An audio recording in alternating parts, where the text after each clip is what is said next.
Brother, hidup tuh emang kadang absurd ya. Kayak sinetron azab yang tiap hari nongol di TV, atau kayak kisah cinta gue yang selalu berakhir di friendzone. Bukan deng. Ini lebih absurd dari itu. Ini kisah Vira, seorang cewek yang, sumpah ya, gue aja kadang bingung sama jalan pikirannya. Vira ini tuh ya, anak kampung banget brother. Seumur hidupnya, dihabisin di desa, sukanya main di sawah, di pantai. Pokoknya jauh dari hiruk pikuk kota besar. Dia terbiasa sama suara jangkrik, bukan klakson mobil. Tapi cita-citanya, anjir, pengen jadi penulis novel romantis. Kan ngaco. Orang-orang kampung mah biasanya jadi guru. Jadi ibu rumah tangga lah dia. Pengen hidup nomaden, keliling Indonesia, bahkan dunia. Cuma buat nyari inspirasi buat novelnya. Emaknya udah pusing tuh, sampai istighfar tiap hari. Ya Allah, anak gadis saya kok gini amat ya cita-citanya. Tapi ya namanya juga Vira, brother. Kalau udah maunya A, ya A. Nggak bisa diganggu-gugat. Dia bilang, aku ingin berpetualang, memperkaya imajinasiku, dengan berbagai pengalaman untuk karyaku berikutnya. Gue dengerinnya aja udah capek. Ini orang niat banget apa gimana sih? Gue aja kalau mau nulis status WA mikirnya setengah mati. Orang tuanya Vira, yang guru semua, jelas nggak setuju. Mereka maunya Vira di rumah aja, kerja yang bener, nikah, punya anak, kan standar ya. Tapi Vira bilang, itu bukan aku, bukan apa yang kuinginkan. Gue salut sih sama kegilaan dia. Berani nentang arus. Kalau gue mah udah nyerah dari awal. Males debat sama emak. Akhirnya, setelah drama air mata, nasihat panjang kali lebar, dan bentakan sana-sini, orang tuanya ngasih izin. Tapi ada syaratnya, brother. Cuma 2 tahun. 2 tahun doang buat keliling Indonesia. Nyari pengalaman, nyari ide. Habis itu kudu pulang, kudu mikirin rumah tangga. Kan bangsat, 2 tahun doang mau dapat apaan? Dapat jodoh aja belum tentu. Tapi Vira optimis. Dia bilang, 2 tahun jelas sebentar bagiku. Tapi itu sudah cukup. Gila, emang otaknya beda. Dengan bekal uang hasil jual novelnya, dia mulai berburu apartemen di ibu kota. Tempat yang bahkan belum pernah dia datengin seumur hidupnya. Nekat banget kan? Gue aja kalau ke Jakarta nyasar terus. Dapatlah dia apartemen di ibu kota. Murah banget, brother. Sumpah, gue aja curiga, ini apartemen beneran apa bekas kandang ayam. Tapi ya namanya juga anak kos. Yang penting murah, kan? Kalau kata Vira sih, apartemen yang ku dapat memang bukan apartemen kelas atas, tapi bagiku sudah sangat mewah. Bahkan, harga sewanya amat murah jika dibandingkan harga sewa apartemen kelas menengah pada umumnya. Ya iyalah, Vir, lo kan anak desa. WC jongkok aja udah mewah buat lo. Awalnya dia mikir, bakal dapat ruangan kosong atau fasilitas yang menyedihkan. Tapi ternyata enggak. Tempat itu udah siap dihuni dengan fasilitas lengkap, rapi, dan bersih. 1 kamar tidur dengan ranjang king size yang empuk. 1 kamar mandi yang kinclong, ruang tamu lengkap dengan TV layar datar, sama dapur minimalis. Kan anjir, gue aja kosan di Jakarta cuma dapat kasur sama lemari reot. Ini mah udah kayak hotel bintang 5 buat dia. Vira yakin banget bakal betah di situ. Meskipun dia cuma bakal nyewa sekitar 2 bulan sebelum pindah ke kota lain. Gila, 2 bulan doang? Ini orang niatnya healing apa mau bikin reality show? Hidup nomaden bareng hantu. Keceplosan. Barang-barang Vira nggak banyak, brother. Cuma 2 tas gede doang. Isinya ya pakaian, kosmetik, perlengkapan mandi, terus laptop, ponsel, sama buku-buku catatan. Kan standar ya? Penulis mah gitu, laptop udah kayak nyawa kedua. Kalau hilang, bisa nangis darah. 1 jam di dalam apartemen, Vira udah beres nata semua barangnya. Dia tumpuk buku-buku catatannya di meja nakas, laptopnya udah standby di meja ruang tamu. Terus, langsung ngehempasin diri di ranjang king size yang empuk. Dia bilang, spray sama selimutnya wangi dan lembut, kayak baru diganti. Kan bangsat, gue aja kalau di kosan, spray udah kayak peta dunia. Banyak pulau-pulau misteriusnya. Vira mulai ngerasa ngantuk, kelopak matanya udah berat. Alam mimpi udah manggil-manggil dia. Dia udah siap tidur nyenyak setelah seharian capek pindahan. Tapi ya namanya juga hidup, brother. Kalau udah enak dikit, pasti ada aja cobaannya. Tiba-tiba, braka! Suara keras itu, brother, bener-bener ngagetin Vira dari tidur yang belum sepenuhnya lelap. Dia langsung terperanjat bangun, duduk di tengah ranjang, Matanya jelalatan nyari tahu asal suara tadi. Dia mikir, apa mungkin cuma mimpi ya? Dia ngangkat bahu, gak peduli. Terus perutnya bunyi, lapar brother. Jelas lemari esnya masih kosong melompong. Jadi dia mutusin buat belanja bahan makanan di minimarket dekat apartemen. Setelah pakai jaket karena di luar lumayan dingin abis hujan, dia keluar. Pas lagi ngunci pintu apartemen sebelah kebuka. Muncul tuh seorang wanita, awal 40-an, rapi banget, kayak mau ngantor.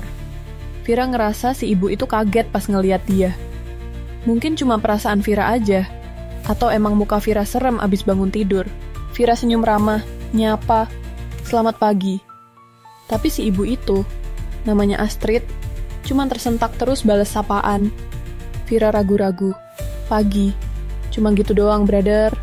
Abis itu buru-buru ngunci pintu apartemennya, terus ngibrit ke lift. Kan anjing, Vira langsung mikir, gue salah apa sih? Emangnya gue kelihatan kayak orang gila yang harus dihindarin? Vira narik napas, ngusir pikiran buruk soal si ibu itu. Terus jalan tenang ke lobi. Di lobi, dia senyum ke resepsionis sama satpam yang bukain pintu. Baru beberapa langkah keluar, tiba-tiba si ibu Astrid tadi nyamperin dia. Astrid langsung minta maaf, katanya buru-buru tadi, takut nyinggung Vira. Vira sih senyum aja, bilang gak apa-apa. Terus si Astrid nanya, jadi, kau yang sekarang menempati apartemen itu? Vira ngangguk, bilang baru pindah pagi ini. Si Astrid ngangguk-ngangguk, tapi mukanya gelisah, brother. Kayak ada yang mau dia omongin tapi ragu. Kan bikin penasaran ya. Vira ngulurin tangan, ngenalin diri. Namaku Syafira, panggil aja Vira. Si Astrid senyum, balas jabat tangan Vira. Astrid, dan tidak perlu terlalu formal padaku. Tapi kau memang masih terlihat sangat muda. Vira nyengir. Udah 24, gak muda lagi. Astrid terkekeh. Tapi aku 15 tahun lebih tua darimu. Jadi kau jauh lebih muda. Terus dia ngeliat jam tangannya. Bilang harus buru-buru ke kantor. Sebelum pergi, Astrid nanya Vira mau kemana. Vira jawab, ke minimarket. Lalu mengurung diri di apartemen baruku. Dia niatnya ngelucu, brother. Tapi Vira yakin banget si Astrid tadi meringis ngeri sambil bergidik. Kan aneh ya? Astrid cuma bilang, oh, terus ngelambai sambil buru-buru pergi. Vira cuma ngangkat bahu, terus jalan ke minimarket. Mendung, udah ngegantung lagi di langit. Dia nggak mau pulang basah kuyup. Ini baru awal, brother. Vira belum tahu aja kalau apartemennya itu bukan cuma murah, tapi juga angker. Dan hantunya, ya gitu deh. Penasaran kan? Makanya tonton terus.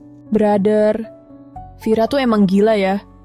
Udah tahu apartemennya ada yang aneh, bukannya ketakutan, malah makin penasaran. Dia kan penulis, brother.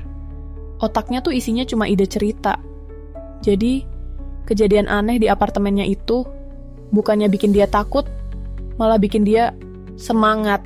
Pukul 9 malam, Vira udah seneng banget karena berhasil nyelesain 4 bab novelnya. Kan gila ya, sehari 4 bab. Gua aja nulis status WA mikirnya setengah mati. Dia bilang, oke, sekarang waktunya istirahat. Apa ya? Membaca mungkin? Dia emang abis beli 3 novel terjemahan. Kan dasar ya, kalau udah hobi mah gitu. Duit abis buat buku. Tapi ya, namanya juga hidup, brother. Kalau udah seneng dikit, pasti ada aja cobaannya. Brak, Suara keras itu ngagetin Vira lagi. Dia langsung beku di tempatnya. Novel yang tadi dia pikirin, tiba-tiba udah ada di depan dia, di atas meja ruang tamu. Seolah baru dijatuhin dari langit-langit. Padahal, tadi dia inget banget bukunya masih diranjang. Kan anjir, jantung Vira langsung berpacu kenceng. Dia mendongak, ngebayangin ada sesuatu yang serem melayang di atasnya. Tapi nggak ada apa-apa. Dia nengok sekeliling, juga nggak ada apa-apa. Cuman dia doang, sendirian.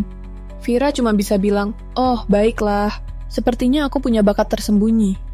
Benda apapun yang kupikirkan akan langsung ada di hadapanku. Kan gila ya, bukannya takut malah ngelucu. Terus tiba-tiba, brak! Kelontang! Kali ini Vira nggak bisa nahan teriakannya. Vira langsung marah, brother. Dia berdiri, berkacak pinggang, terus mendongak angkuh ke arah langit-langit apartemen. Hei, Siapapun kau, jangan harap bisa membuatku pergi dari sini dengan menakut-nakutiku. Aku tidak berniat mengganggu, jadi kuharap kau juga tidak menggangguku. Kan keren ya nantangin setan. Vira itu bukan orang indigo, brother. Tapi dari kecil dia percaya kalau makhluk gaib emang ada. Meskipun dia nggak pernah interaksi langsung, kecuali sekarang. Jelas, dia ngeri pas buku tiba-tiba jatuh. Tapi dia lebih marah pas ngebayangin panci itu jatuh ke atas laptopnya yang penuh karya. Kan hasil tulisannya itu udah kayak anaknya sendiri. Gimana nggak marah coba? Kalimat Vira tadi nggak dapet tanggapan. Mungkin si hantu udah sepakat. Tapi pas Vira mau duduk lagi, tiba-tiba lampu ruang tamu mati. Nyala beberapa detik, terus mati lagi. Kan kampret? Vira takut? Anehnya enggak, brother. Dia malah julurin kaki, nyender di sofa, terus ngelipat tangan di dada. Otak khayalnya langsung muter. Ada hantu di sini. Dia berwajah tampan dan kesepian. Selalu mengganggu siapapun yang datang hanya untuk mencari teman. Kan dasar ya, otaknya isinya cuma romansa.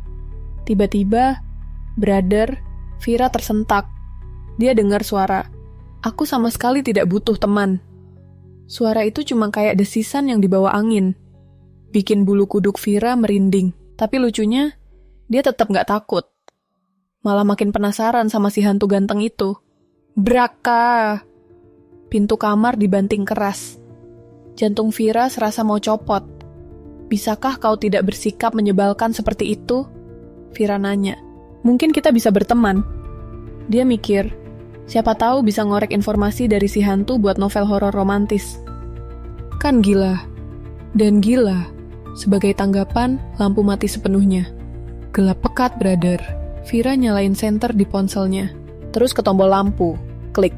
Gak ada apa-apa. Dia coba berkali-kali. Tetap aja gelap. Kau tahu, kau benar-benar tidak ramah. Seharusnya kau bilang baik-baik jika lebih suka kegelapan. Kita bisa berkompromi.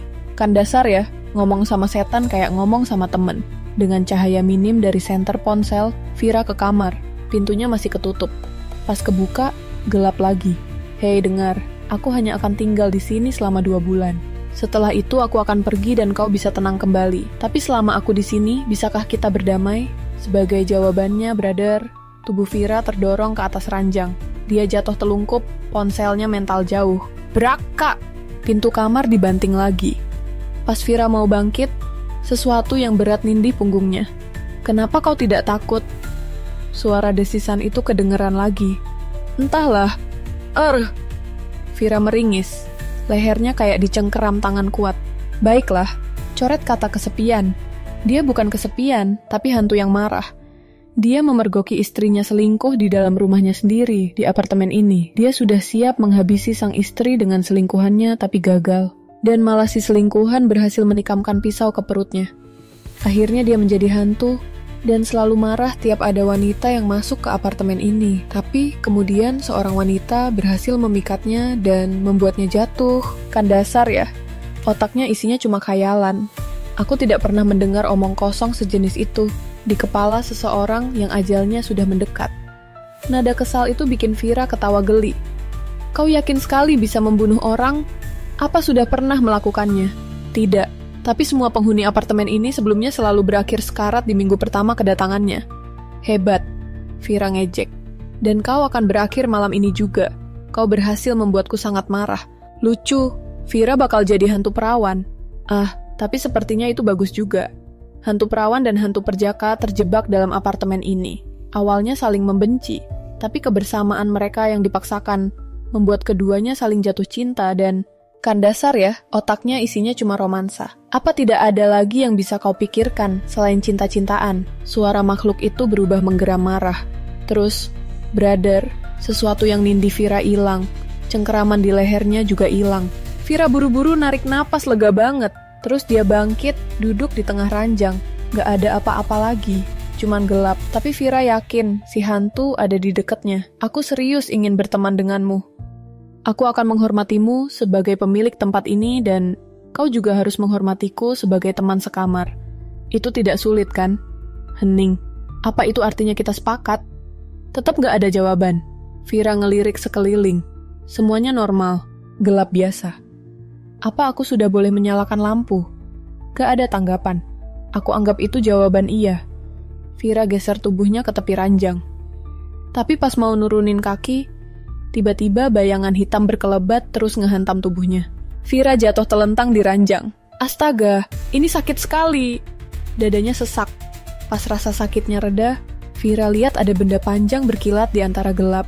Pisau, brother, pisau melayang di atasnya, ngadep ke mukanya. Kan bangsat. Pisau itu makin deket ke jantung Vira, brother. Vira merem, siap nerima rasa sakit. Tapi yang dia rasain bukan sakit. Malah bibir lembut yang nyentuh bibirnya pelan. Makin lama makin liar, sampai napas mereka tersengal. Kan gila ya, ini hantu apa Playboy? Itukah yang kau inginkan? Suara itu lagi, membelai telinga Vira kayak nyanyian merdu. Apa? Vira nggak langsung nyerna. Otaknya masih muter ngebayangin ciuman itu makin panas. Kau ingin kucium? Kali ini suaranya pelan, dalam, dan menggoda. Vira mulai ngerti. Makhluk ini bisa baca pikirannya. Mukanya langsung merah padam. Tidak, bukan aku. Dari situasi ini, aku membayangkan sebuah kisah yang bisa kutulis. Dan kau menjadikan kita berdua sebagai tokohnya. Ya, kau. Dan wanita dalam khayalku.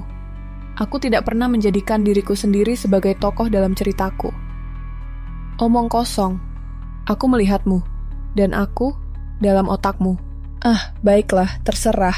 Vira bilang, kalau kau bisa membaca otakku, jadi aku yakin kau sudah tahu bahwa aku tidak memiliki niat buruk. Aku hanya ingin tinggal selama 2 bulan, dan sebagian besar waktuku hanya untuk menulis.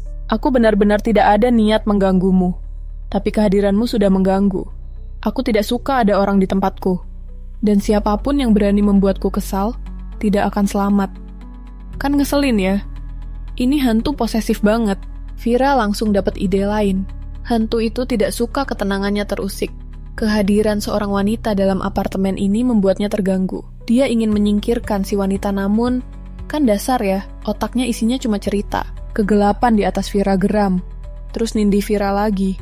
Apa hanya itu isi otakmu? Suaranya menggema, bikin Vira merinding. Tapi dia tetap gak takut, malah makin semangat sama ide-ide yang ngalir deras. Wajar. Aku penulis. Vira kesulitan napas. Dadanya sesak. Itu membuatku penasaran. Vira gak merhatiin lagi. Rasa sakit di dadanya makin pedih. Napasnya tersendat. Apakah yang kau pikirkan cukup menyenangkan untuk dipraktekkan? Lebih menyenangkan dari sekedar mendengar teriakan dan rasa takut. Kegelapan makin dekat bikin Vira tenggelam. Terus gak ada lagi yang bisa dia pikirin. Dan di tengah keanehan itu, brother, Vira mulai ngerasa ada yang aneh sama dirinya sendiri. Kayak dia mulai suka sama si hantu. Gila gak sih? Manusia suka sama hantu. Tapi ya namanya juga romansa, brother. Kadang emang ngaco. Nah, kira-kira gimana kelanjutan kisah cinta absurd ini? Makanya, pantengin terus di episode selanjutnya.